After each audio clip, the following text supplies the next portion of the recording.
This is the Spycraft 101 podcast. Welcome to your clandestine classroom. This is episode number 183 of the Spycraft 101 podcast. My guest for today is Andrew Kirsch. Andrew grew up in Toronto, Canada, and is a graduate of Brown University in Providence, Rhode Island.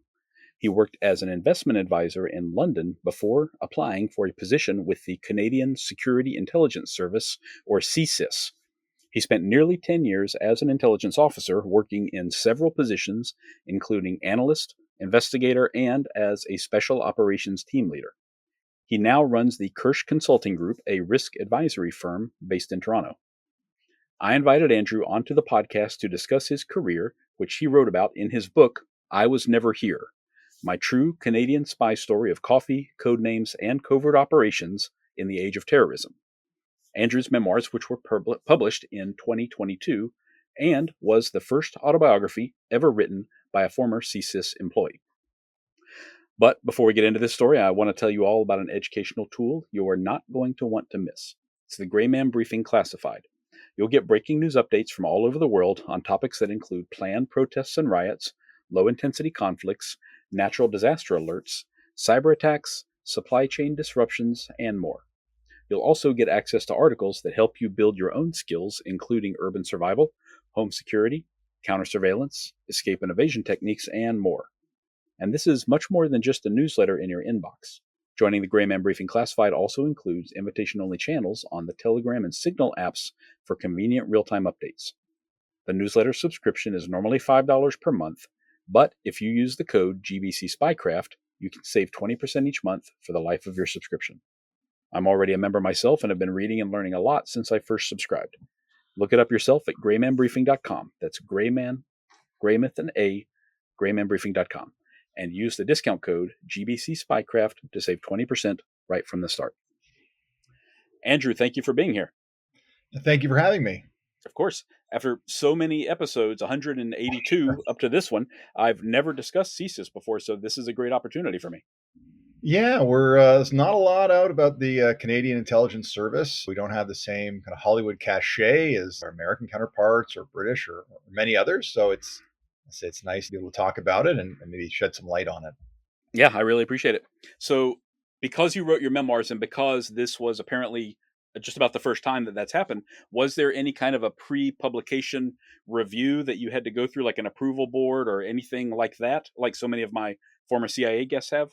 Well, I wish we had a more formal, the CIA has kind of this formal third party vetting, as I understand it, process, very formal process. But I was the first, and they didn't really know what to do with me. So yes, I reached out and said, now there have been books written about CSIS and certainly about kind of cases by journalists or kind of ex-employees who had written about extremism and things like that, but never a memoir of what it was like to work there. So I reached out. We tried to muddle our way through some sort of process, and we got to the point where I released a book and I'm not in jail. But yeah, I don't know if we quite. I think they figured it out more formally after me, but it was a challenge. It was kind of tough to be the first and to try to have them say what they were comfortable getting out. Okay, so it was a slow process, but I mean, it wasn't like antagonistic or anything like that, I guess. I mean, did they try to kind of like drop the hammer on you and get you to redact anything major, for example? Yeah, I as I said, I think that we're kind of navigating what I was allowed to say and not allowed to say, and obviously there's sometimes disagreements there. And here's the thing: I was not trying to write a controversial memoir. I'm proud of where I worked. I think the work I do there is important. It was more about the experience of working as an intelligence officer in Canada. As I said, we don't have the same books written about it. So when I ran away and joined the circus, as I call it, there was no information about what that life looked like and what it was actually like to work there. And so it's a very personal story. And of course, I had to say where I worked, but not necessarily the people I worked with or names and numbers and things like that. Mm-hmm. So yeah, they had some advice around things that they were uncomfortable with, and we try to find that. I said, I don't know if it's a happy ground, but as I said, I didn't get too much trouble. And I think we hopefully figured out a process going forward for the next one, for the next book that's written. Okay, yeah, that makes perfect sense. And I do have to say that things are done very differently there than I've read in the previous memoirs from FBI agents, CIA case officers, that kind of thing. So it's like a very fresh perspective, a very welcome perspective from my point of view anyway. Well, here's the thing. I think that having parameters in place and having a formal structure makes it easier, right? When you kind of have this agreed upon framework that exists. There was no obligation to get a book screened by CSIS, but I'm obviously bound by what we have here, the Security of Information Act, and things that I've learned in the course of my employment, and have to make sure we don't reveal sources and methods. So I was trying to kind of skirt that line without having that formal process. So I think it might have been easier if we did have the screening body and kind of that was set up to specifically review manuscripts, but they didn't have that in place. Mm-hmm. I see. So can we go ahead and start back at your early life thing? Can you tell me a little bit about your career, because you did have a career before joining CSIS to begin with? So what was the path that led you ultimately there? So I, date myself here. As you mentioned, I was a senior at Brown University in Providence, Rhode Island in 2001. I was there in 9/11 when obviously the terrorist attacks happened just a couple states over. I'm born and raised in Canada, from Toronto, when I was schooled in the US. I ended up, after I graduated, in London, England. I was working in finance for a bank in the UK, and I was there in 2005 when the terrorist attacks happened on July 7th. Kind of bus bombing and tube attacks. And for those who remember, around this time, it was kind of this called the age of terrorism, right? The Spanish train derailment. We had the barracks bombings in Saudi Arabia, and we were really worried that bombs were going off in our capital cities. So I always say, I wish I had a cool story about how I was recruited at a graduate school, or someone threw a pillowcase over my head and threw me in the back of an SUV. But I was not that cool. After the attacks, I Googled, does Canada have spies, and how do I become a Canadian spy?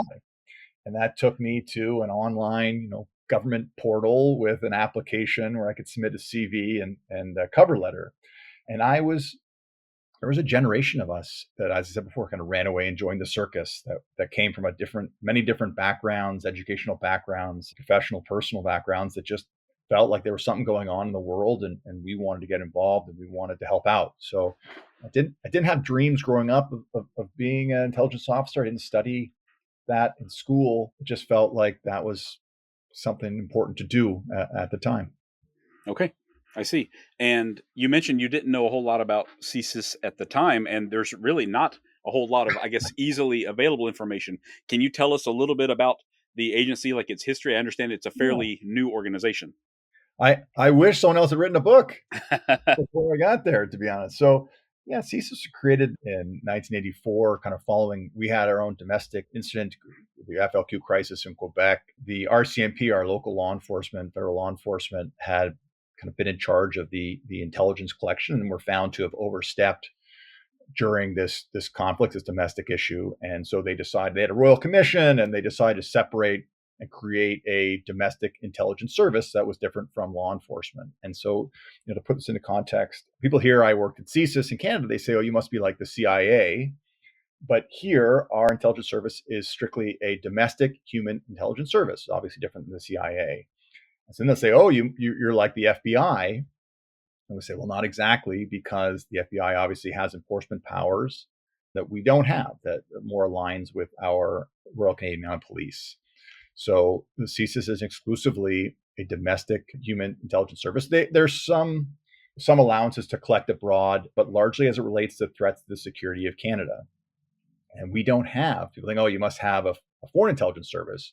I say, no. They think, oh, you have one, but you're super covert. I said, no, I wish we were that sneaky. We don't. So we rely very heavily on our relationship with the Five Eyes partners, the Americans, the British, the Australians, and New Zealand, and part of that kind of Five Eyes intelligence community. So it is unique to be exclusively domestic human intelligence service. It creates challenges when you are working 20 minutes from where you live and where you grew up, trying to maintain some discretion about what you're doing and who you work for.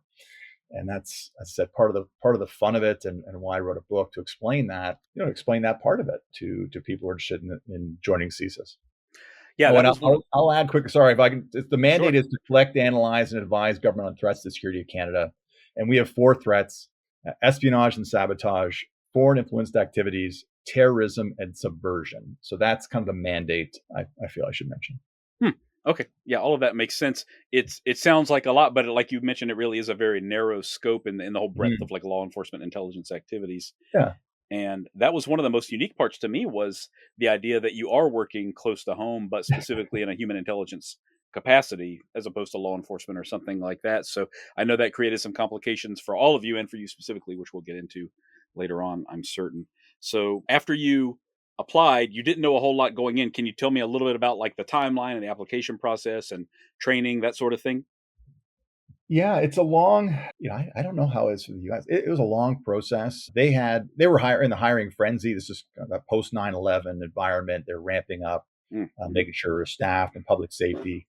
It took me about 15 months from when I applied to get to get my foot in the door, and that's kind of a whole host of steps. We do kind of informational interviews. There's role playing, a polygraph exam, background checks, extensive background checks, and the unique part about kind of in Canada is that our intelligence officers need to be bilingual, and I did not speak French, so they sent me to French language school for about 9 months to learn French, and then there was 6 7 months of initial recruitment training.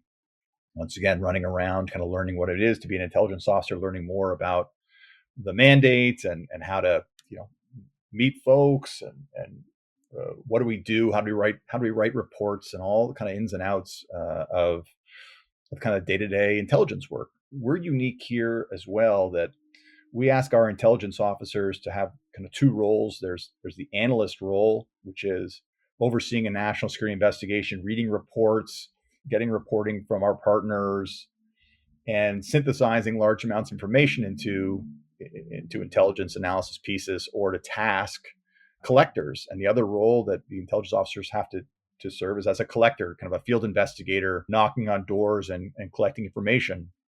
And it's, not everyone feels great about both roles. They have their unique gifts and challenges. People who are more social butterflies like to be out and about, don't like to be changed behind the desk. And conversely, you know, being behind the desk, writing reports people can enjoy that aspect of it, that kind of puzzle piece solving, owning an investigation piece. So, we learn both roles and how to do it and yeah, how it all fits together. Mm.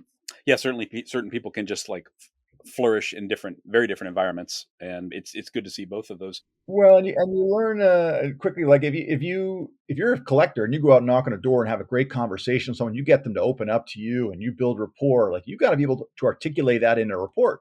If you can't synthesize what you heard, what are facts, what that person presented in a good report, it's useless. So you got to be able to do both anyway, even if you just love going out and having coffees and meeting people. But absolutely, like that's sometimes you think you know who's on the other side of that door. You've done a lot of research to know who you're going to talk about, but until someone answers, you don't know, and that can be pretty Hmm. stressful and yeah, lead to some funny moments. I'll bet. Yeah, I want to talk about your time in the field in a few minutes here, and it was really cool that we got to see both aspects of it from your own career, from your own memoirs too. What do you think it was that separated you from other applicants that may not have been hired at the time? Like, what did you have that CSIS was looking for? Do you think? I don't know. I get asked that question a lot. Obviously, now that I'm kind of public and I get a lot of folks who are interested in a career there asking me, what I'm looking for, what can I study, what should I put on my CV? I tell them that uh, CSIS is really looking for, I think they're looking for skills, right? And you can kind of make experiences fit into skills. So I said, like, I was living in London, and I remember very clearly in my interview saying, I've lived abroad. I moved to the UK. I didn't know anybody when I moved there, and I had to make new friends, which is can be tough. So I imagine recruiting a human source or going into a community is a lot like the process of making new friends. And I've had experience doing that. I know what it's like to try to cultivate relationships in a country, in a place that I'm not from. So uh, did that contribute to it? I'm not sure. Academic background. I took political science in university. I just think they were looking for people with unique, uh, diverse backgrounds, skills, and experiences to kind of round out this intelligence officer cadre. And it really was folks from all over, the teachers, lawyers. I said I was in finance, recent graduates. I don't know if there was a particular tick box that they had. They were trying to get people who they felt could do both of those roles, that social butterfly, field collector, and analyst. So I managed to trick them for about 10 years. Sure, sure. So after you completed the training, did they assign you to like a region, or do you already know well in advance where you're going to go, for example? I mean, Canada's a They, big country. yeah, it is. And one of the jokes is don't tell them where you want to go because you want to end up there. Mm, There is this dramatic moment at the end of your training where you get assigned a desk and you get to put in your preferences, but you don't always get your number one pick. And that can be challenging for relationships, for for life. hmm. So I didn't get my first choice. I wanted to go back to Toronto, which is where I'm from. They have kind of the headquarters is in Ottawa, and there's a number of regional offices across the country. To your point, which is big country. And I put down I wanted to go back home to Toronto, and I had a girlfriend in Toronto at the time, and right before Christmas, I got my envelope and it said, "You're sticking around Ottawa." And I thought, well, do I tell my girlfriend I'm not coming home for a few years? And I decided that was a conversation that would wait until after the Christmas holidays. And I ended up in Ottawa for a couple of years, working a desk, working in a kind of a operational support desk, and then eventually getting back home. But yeah, it's one of those things where they assign you based on operational need.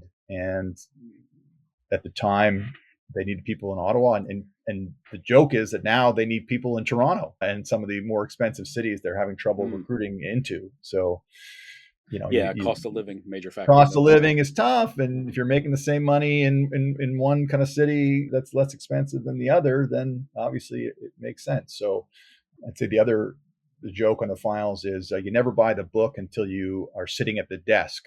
So you might be an expert in a particular geographic area or particular threat or particular terrorist group, but until they have you sitting at the desk and that's your file, don't go to the library and buy a bunch of books because they can move you anywhere. And it's just not, as I said, they expect you to be generalist. They expect you to be able to kind of pick up and learn on the fly. And that's what we had to do.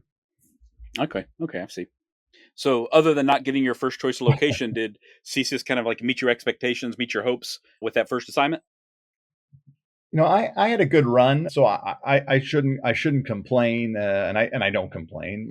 My first desk, I was in a windowless office processing messages of other cool investigators who are out doing the things that I wanted to do. And I was in our policy shop saying, well, you needed to get approvals to do this and you need to get approval to do that. I was kind of more of a quality control role. Was that the dream that I had when I signed up to be a spy? No. Is that an important part of the job? Yeah. And I had an opportunity to learn a lot in that role, but it was a tough first assignment. I said there's three of us in this office and it had no windows, and we joked that we would get a poster of a window, but no one wanted to give any impression that we were happy to stick around there any longer than we had to. We signed up to get out and knock on doors, and it was a very administrative role. But my first post, I was young, enthusiastic, moved to a new city, and I would have done anything that they asked me to do. And then later on, when I got home and back to Toronto and started getting to do different things, I really can't complain, but it was a tough early grind. Yeah, yeah, understandable. I mean, sometimes you have to pay your dues, kind of, and you certainly did Yeah, that. and there's something to be said for getting a role where you see how it all fits together. It was an administrative role, but it did. I had an opportunity to read reports that were coming in from all over the country about some of our investigations and what people were doing, and so before I got out to go and do it, I got some insight into how other people were doing it, and certainly into the rules about what we were and weren't allowed to do as kind of the quality control guy, which served me well later on. But you don't realize that at the time. You're like, I want to get out there. I want to go and break the next case and work on cool files. There's an aspect of paying your dues and working your way up a bit. Certainly, certainly. I can see though how that perspective is extremely valuable when you can see how your work kind of feeds the machine in the back, and how to write your reports in a way that they'll get the attention that they need and deserve as Yeah, well. So I'm sure that was helpful. but you remember this is so 15 months of applying 9 months of French language training, 7 months of kind of IO training. And then they put you on your desk and they say, here you are, and go read someone's reports and tell them what policies they did or didn't follow correctly. And if it says they needed approval, make sure the right person signed it. It can be a little anticlimactic when you finally get in there, but we had a good, it was a fun group. We were all in it together. You are still a part of the team. Like I always felt, we're all part of the team, right? We all have different roles and we're all helping in a different way. And that's why I went to go do that job. So I didn't feel any less than in the role. I just wanted to do more, as we all did. Sure, understandable. So did the next role as a field investigator, did that meet your expectations after all that time? Yeah, I say they handed me a badge when warrant card when I graduated training, and then I locked that thing up for 2 years when I didn't have one meeting in my desk job. But I dusted that thing off, and I was out knocking on doors and asking people for coffee, and that was a lot of fun. I enjoyed it. It is a unique experience being out, knocking on doors, telling people, hey, I'm Andrew. We are not a clandestine service. They say CSIS is a organization with secrets, not a secret organization. We use we use working names that we need to obscure our true identities just to protect ourselves and the people we talk to. So there is some discretion about who we're sharing with. But for the most part, I was knocking on doors saying, hello, my name is Andrew. I'm here from the Canadian Security Intelligence Service, and I need your help with my national security investigation. And the person gives a blank stare and has no idea what CSIS is or who I am or what I'm doing there, and I'm trying to build rapport and explain to them they're not in trouble. And in fact, I need their help, inviting them out to coffee and having conversations. And I really enjoyed that, trying to, because also people were open to it, right? Like, I don't know if that's a Canadian thing, but people wanted to help. And once you're able to explain that you are who you say you are, that the organization you say that you are from exists as a real place, and you tell them that information they have can assist to keep Canada and Canadians safe, they're in, for the most part. So that was kind of fun. That's why when I say in the title, the coffees, there's a lot of coffee, being invited in for tea or heading out for coffee and chatting with people. Mm-hmm. Yeah, I can understand that. And I do it, from a digital perspective. I have to kind of cold approach people all the time just for this podcast.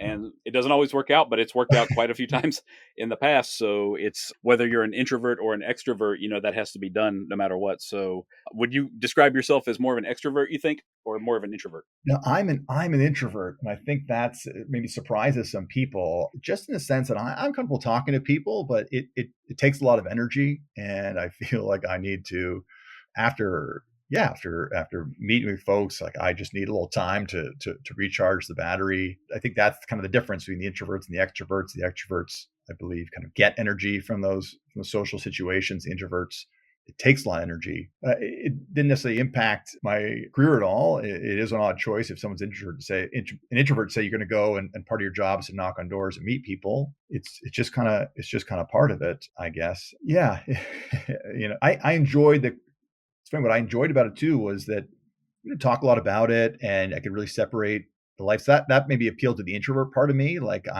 you become pretty solitary, try to avoid other social situations because I didn't want to go out at night and meet a bunch of people that I'd gone to high school with and have to lie to everybody about what I did all day and where I worked and things like that. So that became a bit of a challenge. That's one of the challenges of working domestically and trying to maintain discretion, but that is a unique part of it. Sure. So I'm sure it probably runs like the whole spectrum, but when you are actually knocking on a door for the first time, was it generally like you're trying to establish something of a long-term relationship with this person? Like, are you trying to get in, sit down at their coffee table, leave a card, follow up with them multiple times? Or is it sometimes like a 5-minute meeting, get one name, get one piece of information, and then move on to the next thing? It really depends on what we're looking for, the information we're looking for, and who we're talking to. I always try to be very respectful of people's time. For the most part, as I said, we were trying to find people who had access to threat-related information and who would be willing to talk to us and obviously keep it confidential. And every approach was we would debate, okay, well, should should I call this person on the phone and try to get them to a coffee? These business people, they're people with time, you're respectful of their time.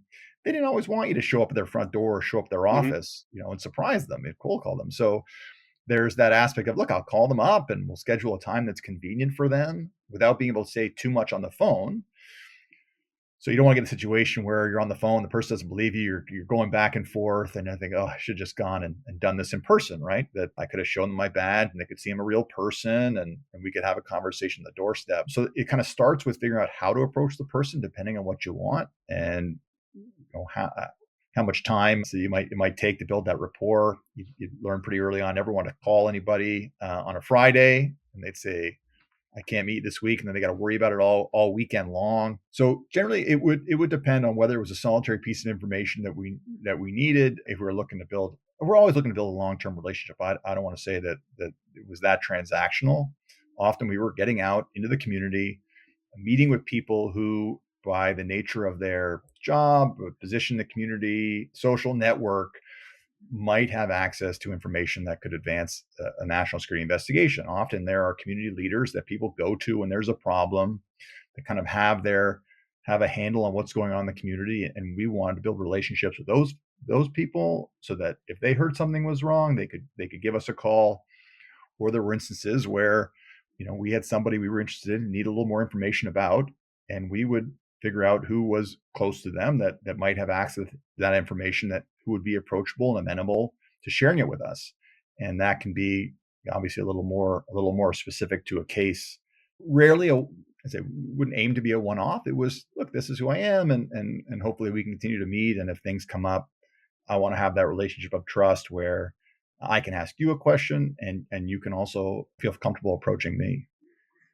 Yeah, I can certainly see how in certain small, like semi-closed off communities, one or two influential people who are willing to talk to you can make all the difference in the world. Absolutely. And that's where I say that's in Canada, there's probably of all security services, but there's this misconception that if someone's coming to knock on your door, you're in trouble. It's often quite the opposite. If someone's knocking on your door, it's because they think that you can and will be willing to help them. And for the most part, that's the case, right? That is the case. And the other thing I'll say is there's not a lot of scenarios or times when I knocked on a door and I said, "Hi, I'm Andrew from CSIS," and the person most of the time would say, "I know why you're here." That, yeah, I got a bad feeling about this, or something was going on, and I just wasn't sure if there's something I should do, and they were mostly spot on, but they need that kind of either validation that, oh, someone's interested in this, then yes, or they said if this was a problem, surely someone would mention it, or someone would say something. There's a lot of that passivity, and we can be a little complacent here. But the reality is people know what's going on. People know if something's wrong. And when you show up and ask them, they go, oh, thank goodness you're here. I had this weird feeling. And I would say, oh, tell me about it. Okay. Yeah, and that's your end, no question about it. Yeah, that's right. So were you more often focused on actual domestic threats like planned attacks in Canada, or was it, well, I already know from reading your book, certainly it was people leaving like to join ISIS or something like that during the age of terror there. So what would you say was like the majority of your activity or your concern at that time? When I signed up, we were worried about domestic extremism, and we had in Canada here our kind of Toronto 18 case, a big domestic case where it was a group that was looking to blow up kind of Canadian monuments and assets, and then we had another case which was able to via rail and trying to dislodge a train. But as my career went on, 2010, 11, and Iraq, and kind of started to disintegrate, and we had this issue of foreign fighters, and that's where these radicalized individuals wanted to go and join ISIS, right? And we can't have Canadians go abroad and cause death and destruction and carnage in foreign countries, obviously, and we definitely didn't want them to go and then come back trained with experience and networks to cause issues here. So that was kind of the evolution of the threat when I was in, and we're seeing that now with sort of ISIS inspired plots. And we've had a few arrests recently in Canada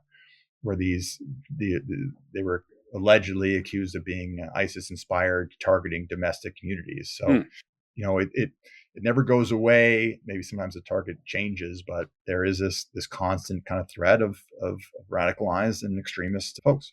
Mm-hmm. Yeah, certainly. That's true the world over.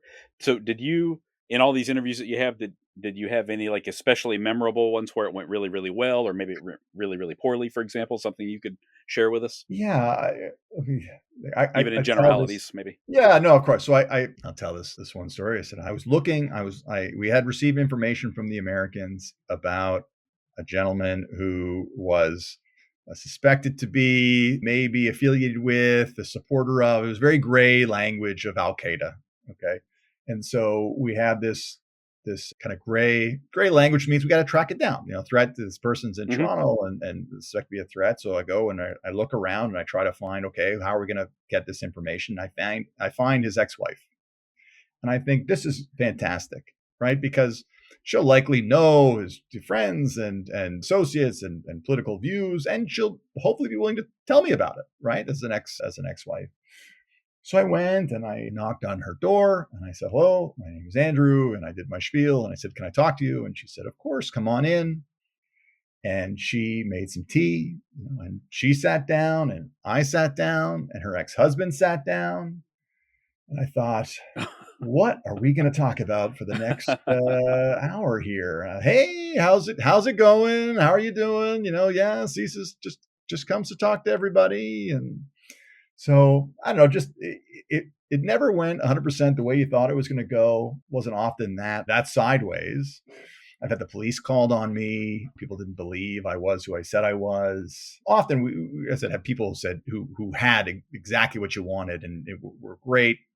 Those aren't as exciting, but always different. When I try to explain kind of the role of an intelligence officer, I say it's you're thinking on your feet and it's problem solving, and then weird things happen and people do strange things, and then you are kind of tap dancing. Okay, well, what do I say now? And where's this conversation going? It was never quite how you thought it was going to go, and everyone was different, which was the fun of it, and also a bit of the terrifying nature of it. Right. Mm-hmm. And I never left a conversation where I felt I asked every question I knew perfectly, and I'd get in my car and I'd try to write some notes and go, oh, I can't believe I didn't ask, about that. And, oh, they said this. And so you call back. And that's why we were building kind of relationships. So you could go back and say, hey, remember we were talking and we mentioned this, and can I get a little more information about that? You didn't want to feel like you had one shot and you didn't get everything you needed.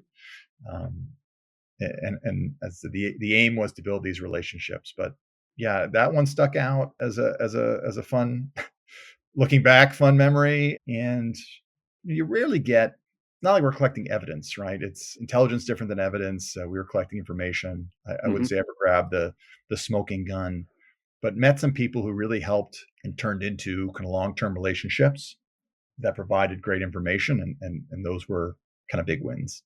Okay, very cool. So I want to talk a little bit about the third act of your career, which was quite a bit different than the first two as well. Can you tell me about how you transitioned later on into special operations? A spot opened up. I was fortunate enough to be kind of right place, right time. As I said, I had a good run, so I don't want to be here complaining too much about my early in my career, but we have, for folks who don't know, when a subject of investigation reaches a threshold of investigation, we can CSIS can apply to the court for warrant powers, and those provide access to sensitive information that would otherwise be privileged, right? You can read someone's emails, you can have access to, you can be authority to track somebody, listen to their phone conversations, all these intrusive investigative powers and techniques. But you can't just tell somebody, well, the judge says I'm allowed to read your emails, hand them over. You have to procure that information covertly, and that's the special operations team. And I had the opportunity to join this team. The team is made up of technical specialists. You have these close access technologists, techs we call them for short, who can drill into a wall and plant a camera, or can copy a piece of paper on a desk and put it back, and you'd never know it was touched. And they have the remote access techs who can hack into or leverage technology in place remotely.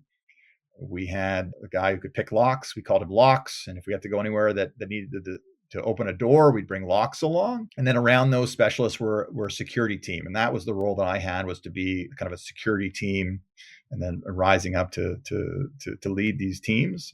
And our job was to make sure that the techs could do their job uninterrupted, safely, securely, that they could, they often have minutes in the dark, strange location, working on a piece of equipment they've never seen before. And my job was to make sure that nothing else got in their way of doing their job, that they could just focus on that. And that's probably the stuff you think a little bit more about when you think about espionage and spying, and it was, but also fun, exciting, weird, all the above. Yeah, it sounds thrilling. I mean, every time you go out, I would imagine. Yes, every case was different, and you try to obviously minimize. There's a big risk-benefit, cost-benefit analysis that has to go in. How can we get access to the information, and what is the threat that we get caught, and how close are we going to get to the individual, and how can we avoid them? And the math has changed recently. I talk a lot about cybersecurity, but if you think about how interconnected we all are through technology, our internet-connected devices, we are accessible remotely in a way that we haven't been before, and that trend is continuing. So I kind of, during my career, was the transition from that close access. We still had to get close to people to record them, to track them. And as it was going on, it became more and more, the focus is we could do more things remotely, which obviously lowers the plausible deniability, right? If you go in your office and you see me in your office holding a piece of your wall, I can have a great cover story, but chances are you might be suspicious that you're under investigation. But if your phone slows down because someone's put a bug in it, you're just going to think that Apple is trying to get you to buy a new phone, right? That they're draining your battery. So yes, we did stuff close access where we had to, and it transitioned remotely. But yeah, it's fun. You're trying to think, okay, well, how do we do this? How do we remove the person from the information that we want? How do we get them out of their house?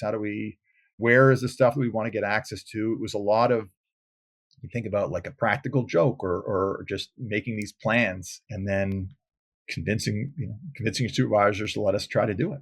Mm-hmm. Wow. Yeah, I can imagine that was difficult. So you would have to, at times, I guess, like engineer diversions or something like that in order to have an adequate amount of time on site.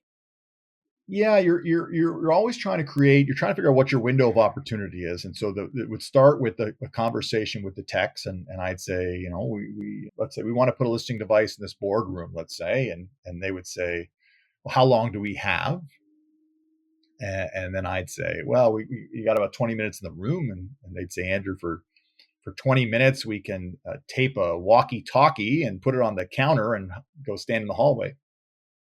And I'd say, well, that doesn't sound very covert. Like, what do we drill in the wall? And they'd say, well, if we want to drill in the wall, it's going to take hours and it's going to make a mess, and the reception's going to be terrible. So you'd have to negotiate what your window of opportunity was, how to increase it, and then what could you do with the time that you had. And every plan was different. So we'd have to really be very clear about the information that we were after, prioritize what we were doing, what we were trying to get, and how we were going to get it. That was these jobs. It's fun and it's thrilling, but it's 90% prep and maybe 10%, 5% of the actual job, and then you're hoping you only have to do it once.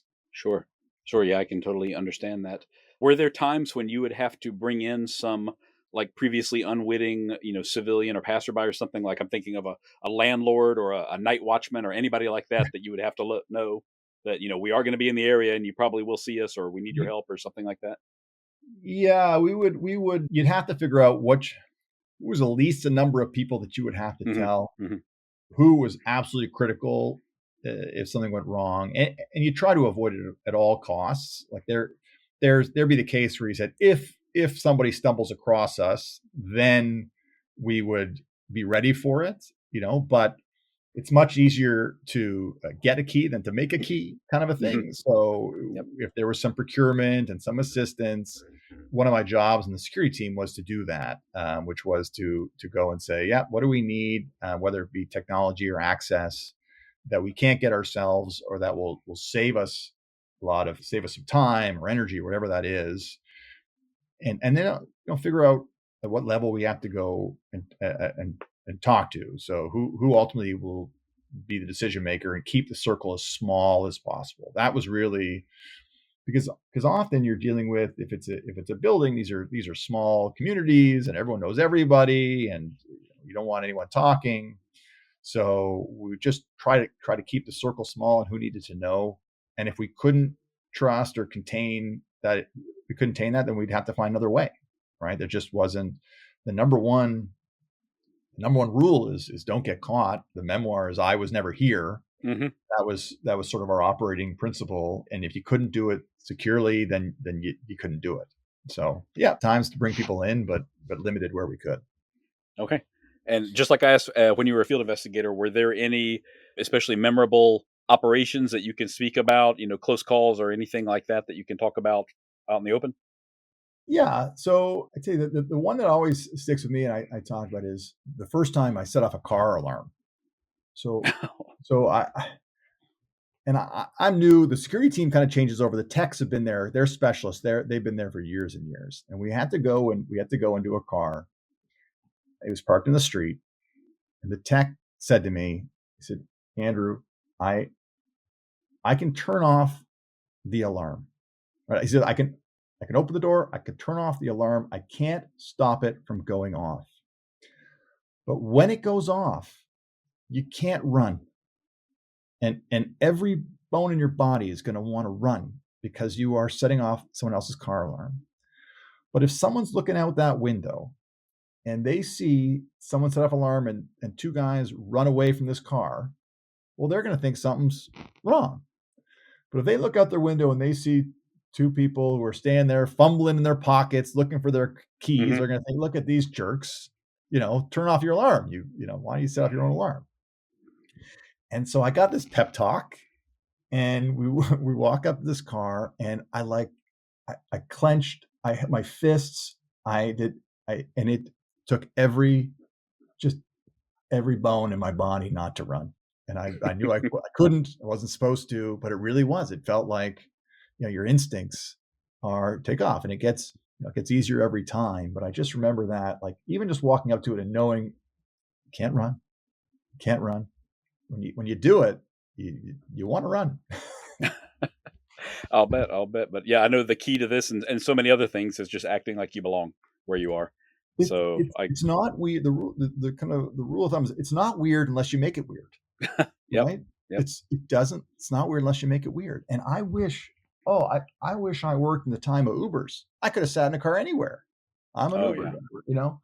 But then it was we're walking our dogs. I fight with my girlfriend. I'm out in the street. I'm on my phone. You're trying to explain why you're in this weird location all by yourself or spread out with a team, trying to create these cover stories that the idea is it's not that if you tell someone what you're doing, it's if someone looks at you, that they can create a story in their mind of why you are there that makes sense to them. So they don't have to walk over to you. So if you're being fidgety and weird in the middle of the night, then someone's gonna go, that's weird. Like that doesn't look normal. But if you're just sitting in these days, I think you're sitting in the front seat with a U on the back of your car, then you're just waiting for a fare, right? You're trying to create this cover story. And yeah, just live it. And then you got to live your cover. You got to live that story. Mm-hmm. Oh, so this sounds very exciting and very high pressure. What was it that ultimately made you decide to leave CSIS and embark on a new path? Well, as you said, it was high pressure and intense, and I had a good run, and I say just signed up, and I wanted to serve, and I felt like I served. It wasn't necessarily a life sentence. I got married, I had a kid, and the late nights get less exciting when you're exhausted all the time with Mm-hmm. a newborn at home. You realize that it's these are big machines and someone else can come and take your place and fresh blood is good. And I kind of hit a point in my life where I said, if I don't leave now, I'll never leave. We have, you do start getting into 20, 25 years and we have a nice pension in Canada and I have nothing, they were going to ask me to move back to Ottawa at some point or there just was another path. And I thought, you know what, I had a good run. I didn't do everything that I wanted to do, but I I did it. I felt like I was a part of it. So I didn't leave in any bad terms, or I just felt like it was time. From from where I was there, you can take a desk. I could have gone back and done a different job, and I could have said I'm going to work a more of a desk job and more of a 9 to 5, and those roles exist. And I could have gone back to Ottawa, but for me, it was kind of just time for something new. And if I was going to do something new, it was the time to do it was now. The the big challenge of my career was that every professional or most of the professional relationships I developed was not under my own name, right? I was invisible for 10 years. Yeah. I didn't have a professional network. I was got to figure out something else to do, not from scratch, like I had the skills and experience I had, but it was very unique. I can meet people for coffee and get information from them. I'm like, what else?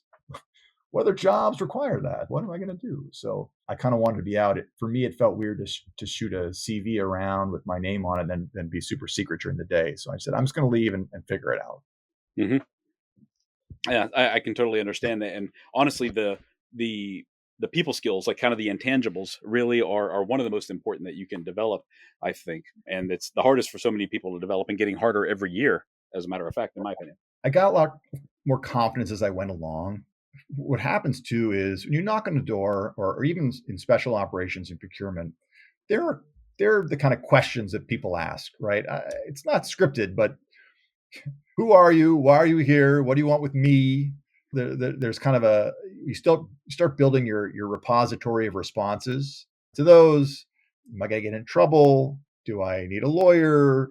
There's all sorts of things. And as you get better and more adept at fielding those questions, obviously I got confident in it, and I think that confidence kind of carries over, right? That Mm-hmm. I've been able to Totally. chat with folks in very stressful, intense situations, and know that maintaining your calm and composure is obviously if not the most important thing, one of the most important things.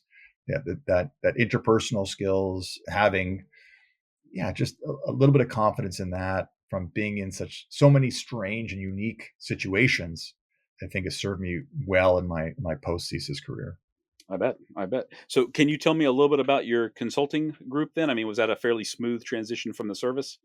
I wouldn't say smooth. I'd tell you if I'd known that COVID was going to break out and we'd all be locked away for 2 years, I might have stayed in my government job for a little bit. But although that would have been weird, I can't imagine doing the job when everyone was Oh locked yeah, down, yeah. standing 15 away from someone on a street corner saying, "Tell me about the bomb." Yep. Tagline is, I used to break into places and now we help keep people out, and often helping organizations mitigate the types of vulnerabilities that I used to exploit in my previous career. So it's understanding where organizations and people are vulnerable, either through their operations or profile their activities, and then helping build a security program, either for an organization, governments, or individuals. These days, we're seeing a lot of high net worth, high profile individuals who are being targeted and feel particularly vulnerable, and making sure that they have security in place to help them mitigate those risks and the threats. It's a challenging security environment out there, and that is across Canada, and I'm Yeah. sure the U.S. as well.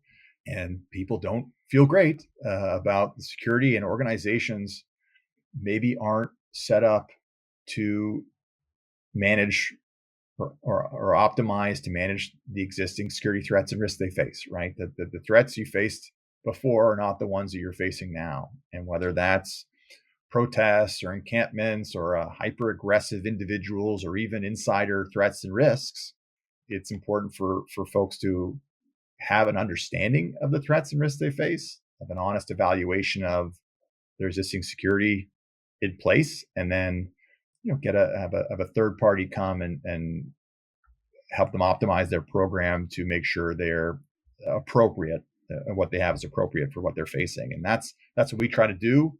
And it's been busy. It's been very, very busy.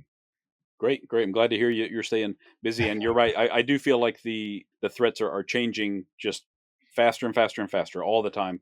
and things are really spinning. I wouldn't quite say spinning out of control, but it is hard to keep up sometimes. So you have to be really flexible and on the nose, I'm certain, to keep up with all the different things that are happening at any given time. No question about it. Yeah, and I was my previous career. I was a financial advisor, right? Many years ago, and people had financial advisors because they wanted someone else to be watching the markets and to focus on their financial health and have their focus solely be on their financial security, so they could do whatever else they want to do. And security is similar, where you want somebody who understands the modern threats and risks, who understands what the latest technology and tools and policies and processes and standards and benchmarks are, so you can go and do what you do. So having some security consulting support where that's not your core business is a facilitator of your business that helps you protect your business, right? We're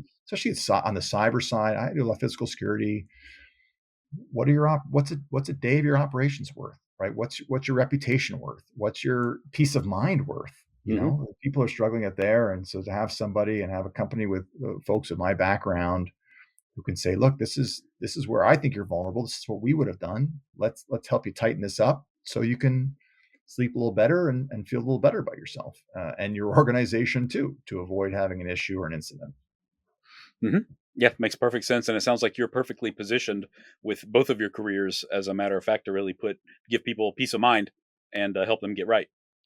I hope so. And we've obviously, I left CSIS, and what drove me to sign up was desire to serve and help people and keep people safe. And I'm able to do that, I hope, a little bit in my now private security consulting practice, is to continue to serve. That's what happens to a lot of us, right? Yeah, I'm sure that you see folks on the American side, certainly work with a lot of military folks, law enforcement. You build up these skills and experiences, and you want to put them to good use. You want to continue to serve. You want to help people.